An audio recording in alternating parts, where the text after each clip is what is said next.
గృహబలం అంశానికి స్వాగతం. ప్రైవేటు సంస్థల్లోనూ ప్రభుత్వ సంస్థల్లోనూ పనిచేసేటువంటి ఉద్యోగస్తులు వాస్తుశాస్త్రరీత్యా ఆచరించవలసినటువంటి సూత్ర ప్రాతిపదికలు కోకొల్లలుగా ఉన్నాయి. ఇక్కడ యజమాని కూర్చోవలసినటువంటి స్థలం దగ్గర నుంచి వారు ఆచరించవలసినటువంటి వాస్తు నియమాల యొక్క సారాంశం చాలా విశేషంగా చెప్పడం జరిగింది.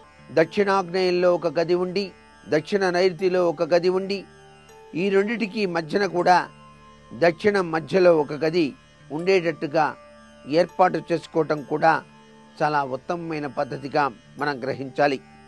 ఈ దక్షిణ మధ్య గది, దానికి రెండు పక్కల కూడా గదులు కనుక ఉంటే పెద్దవిగా ఉండాలి. దక్షిణపు మధ్యం కూడా శక్తివంతమైనటువంటి ప్రదేశమే అని చెప్పేసి గుర్తెరగాలి. దక్షిణ మధ్య ప్రాంతాలైనటువంటి అనేక తత్వాలు ఇక్కడ మనం అర్థం చేసుకోవచ్చు. ప్రపంచంలోకెల్లా గొప్ప ధనవంతుడైనటువంటి వెంకటేశ్వర స్వామి మన దేశానికి దక్షిణ మధ్యలో ఉన్నాడు అనేటువంటి విషయం ఇక్కడ ఉదాహరణగా చెప్పడంలో ఏమాత్రం అతిశయోక్తి లేదు. ఇక ఆగ్నేయ గది యొక్క ప్రభావం ఎలా ఉంటుంది? ఆగ్నేయంలో యజమాని యొక్క ఆఫీసు గది ఉండకూడదు.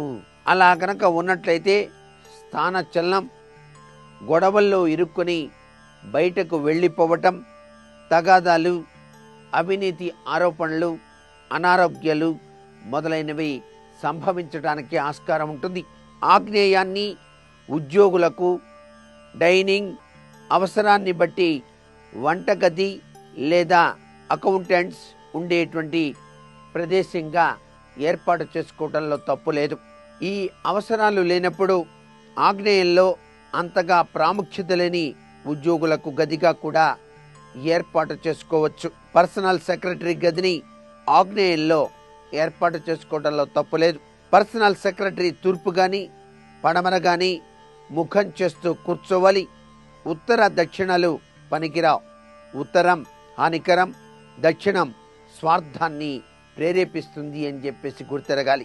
ఇక వాయవ్యపు గది ఆఫీసు గదిగా అసలు పనికిరాదు. అంటే వాయువ్యపు గది యజమాని ఆఫీసు గదిగా మాత్రం ఎటువంటి పరిస్థితుల్లో పనికిరాదు.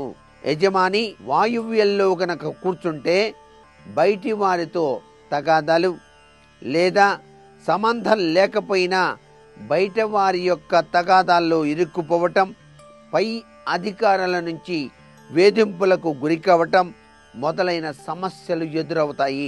వాయువ్యపు గది అవినీతిని ప్రేరేపిస్తుంది కాబట్టి వాయువ్యపు గదిలో కీలకవంతమైనటువంటి వ్యక్తులు మాత్రం కూర్చోకుండా యజమాని చాలా జాగ్రత్త పడాలి సుమా. యజమాని ఆగ్నేయంలో ఉండి కీలక వ్యక్తులు వాయువ్యంలో ఉంటే యజమానికి ఆ ఉద్యోగుల వల్ల ప్రమాదం తప్పదు.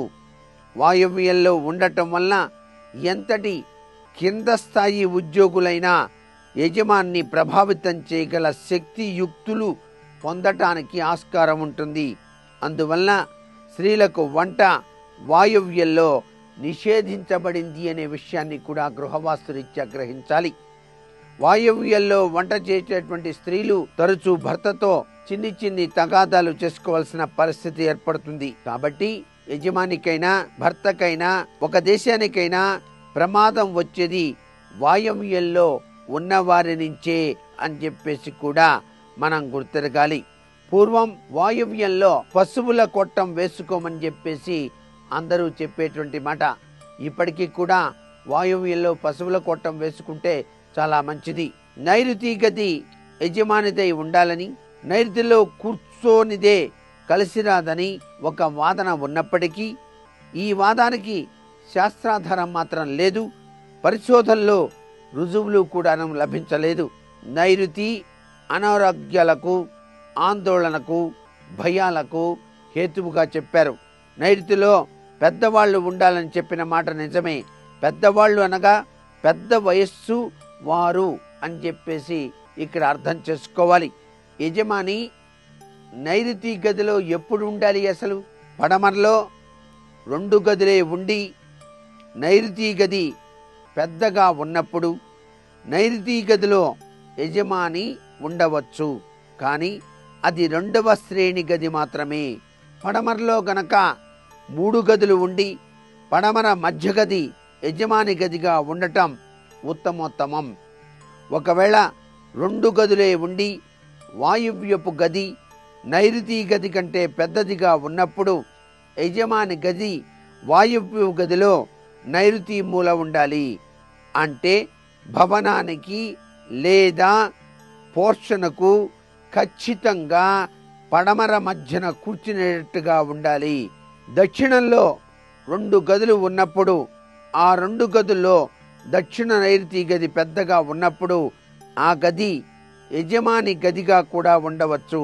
ఒకవేళ ఆగ్నేయపు గది పెద్దగా ఉంటే ఆ గదిలో నైరుతి మూలలో యజమాని కూర్చోవాలి.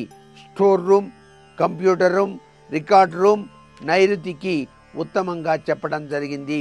ఉత్తరపు మధ్య గది క్యాషియర్ గదిగా, క్యాష్ బ్యాగ్స్ ఉండే గదిగా ఏర్పాటు చేసుకోవటం మంచిదిగా గ్రహించాలి. నగదుకు సంబంధించినటువంటి అధికారుల ఉత్తరపు మధ్య గదిలో లేదా భవనానికి ఉత్తరం మధ్యలో ఉండేటట్టుగా ఏర్పాటు చేయాలి.